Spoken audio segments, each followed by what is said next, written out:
What's up, everybody? We're back right now with one of my favorite topics this week. That is George Santos. This man has so many lies that he has told. It's hard to keep up with. So I want to come on here. I love Jon Stewart, and I want to see what he has to say on his podcast, The Problem, George Santos' Absurd Lies. So let's take a look. Have you guys seen George Santos since he's been sworn in? I can't get enough. I'm so excited to see what happens to the guy that I voted for. What?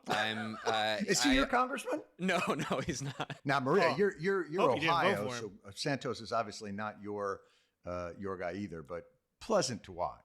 I mean, just a sprawling Cheesecake Factory menu of stories to choose from this man as to which to follow. Mm-hmm. It's astounding what he's done, what he's offering up to us. I think there's something very funny that the reaction to me feels less outrage and more amusement. Mm-hmm. And I think it's the nature of what he's doing is so funny. Because, most like congressional or political scandals are mired in complexity or interpretation of the law or like corruption. Yes, or is it coincidence that I don't know about that. I'm pretty outraged by it. That's the fact that this guy can go and lie to everybody and everybody seems to just be okay with it. It's outrageous. That's insane. They sold this stock right before this legislation passed, and his scandals are like, he said he invented a car. That is funny. So it's just it's all these like Tom Sawyer ass Rumpelstiltskin-y tricks, right? Where he's truly like, guess what my real name is? I was a dentist, right? What? No, and I was the best dentist. I really think that the reason why his scandal, people shout about it, they do things, but nobody really cares, is because of how he looks. Everything about him screams of just mediocrity. He's not obese. He's not skinny. He's everything in the middle. And I have to say, when I watch him now on the floor trying to interact with his new Republican brethren, it looks like one of those movies, like prison movies, where they yell like fish. Like it's like, fresh meat.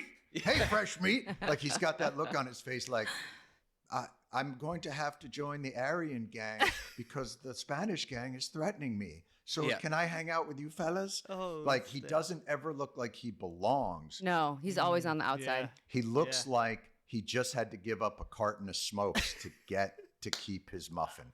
Yeah, that's what it. You got to give up a carton of smokes to keep his muffin. That's true though.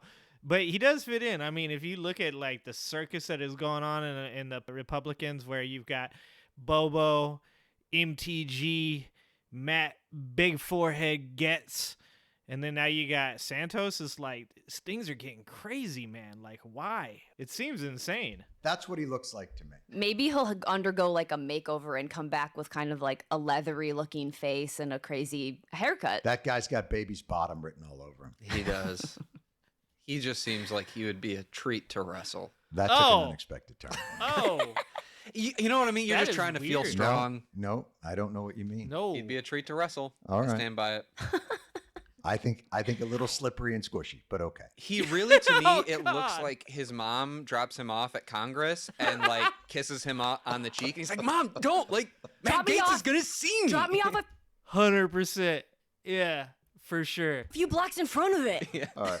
By the way, that's not my mom. That's Princess Diana. Right. Fucking My real mom is Grace Kelly. I mean, the funniest one to me is like, we were talking about some of them. The funniest one to me is he claimed he played Division III volleyball at Baruch College and both of his knees had to get replaced because he played too hard. That man can't jump.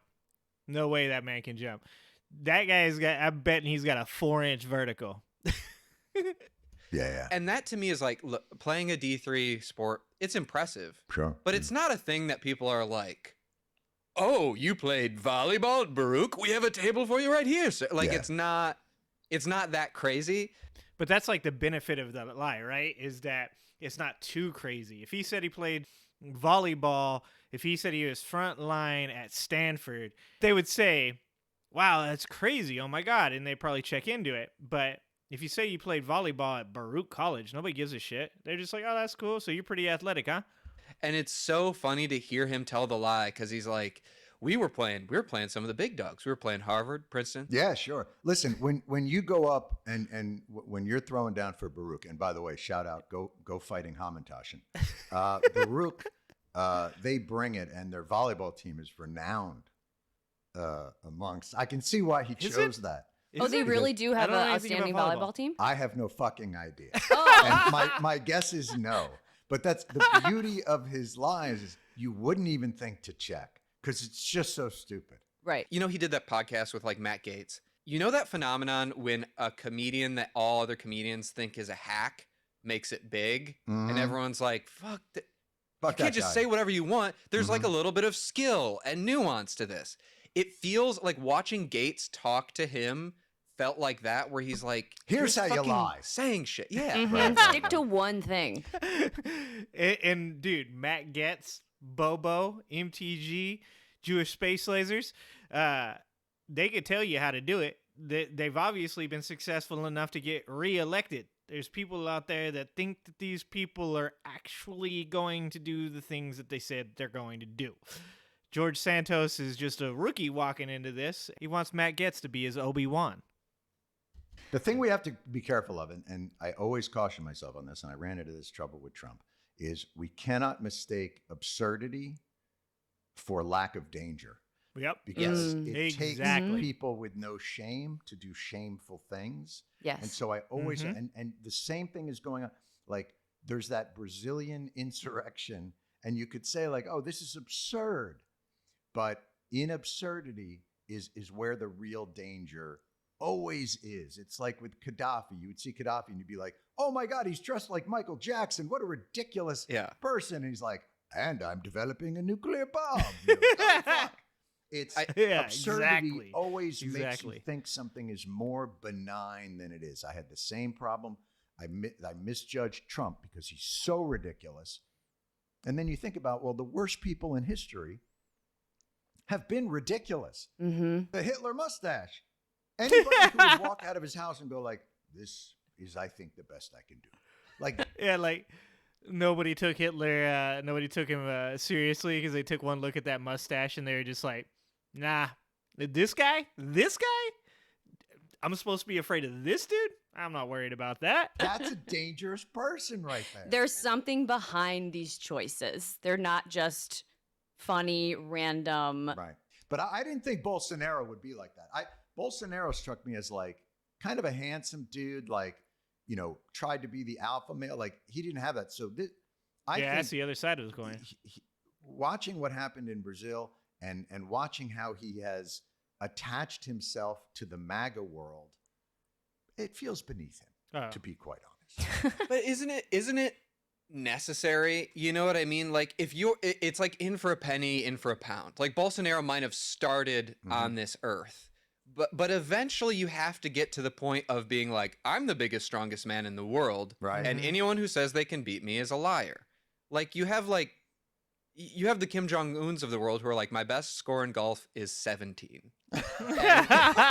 and like that's national doctrine. So Bolsonaro being like, I can't be killed and I will always be in charge is like, I think it's necessary at some point to do what they're doing. I think that's probably right. I think it also at a certain point, the more ridiculous the shit you try and pull, the fewer people you have around you to do it. Like the it's how you end up with the pillow guy. Because the other folks, even Home Depot guy at a certain point, like, I was like, nah. I think people don't work because of socialism, but even I won't be that fucking crazy. Like, I think the further you go down the rabbit hole, the fewer people, the less competence, the more crazy. And those are the only people that will still lie in the bed with you. It's not, you get to a point where it's not all first round draft picks anymore, where it's like, it's got to be hilarious. Jason Miller. He's like the head of Truth Social, I think, or Parler. I can't remember which one. Grindr. I think he's with Grindr. GETTR is his Jason Miller's thing. Yeah, I just want them to go back being pure nationalists, stop working together. You want fascism classic. Exactly. I want the classic. exactly. Yeah, it's morphed into something. When you see the footage of Mussolini on the balcony, standing with his hands crossed and giving the look, you're like, oh, what a ridiculous human being. Yeah. Hmm. I don't know about and that. then you see the damage Mussolini's scary. that this individual, my guest is she knows all about this. She's written books on creeping autocracy, how democracy is on the back foot. So democracy could already be over. We just don't even know it. Oh. So she may have the answer, but when I get it, I'll come back. I'll tell you guys. Let us Wow. know. Yeah, I definitely want to know because I want to know I think we all who I want to should know. be aligning with. And what kind of beards we should all start growing. Yeah. Oh, do you think there'll be a new fascist? Because we got a nice ridiculous one and already. absurd hair configurations are a Yeah. hallmark of most They fascist really are. movements. 100%. It's never been normal. What is that with that? Why does every one of these guys have like weird hair things going on? They need to consult me on their beard care. It's like Yeah. like Hitler is like, I'm gonna dress like Charlie Chaplin, Mhm. and Mussolini is like, I'm gonna dress like a Shriner general, Mhm. and Kim Jong Un is like, I'm gonna dress like Hillary Clinton at a debate. And it's never just a normal thing. That's hilarious. Holy crap. As funny as all that stuff is, and I love funny people, they're right, man. We can't just laugh this all off. Like George Santos people, you should want to do something about that. You should want him fired. I don't know what the word is for Congress, but fired. He shouldn't have a seat on Congress or in the Senate or anywhere in our government when we know that he has verifiably lied multiple times about the reasons that you voted for him. You should be upset about that. You should think it's outrageous. You should think it's ridiculous. And instead, I think that one side of it is acting as though it's just buffoonery, maybe not taking it seriously enough. And the other side of it, which is, the side of it that is this weird political atmosphere that we've started to create where Bobo and MTG and Matt Big Ass Forehead Gets are normal everyday politicians that are sucking off the American teat and continuing to play at being a lawmaker. It's really sad.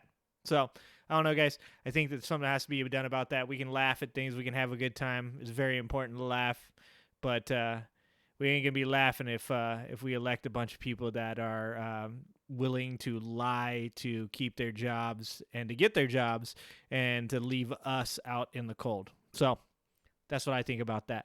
All right, guys. Have a good one.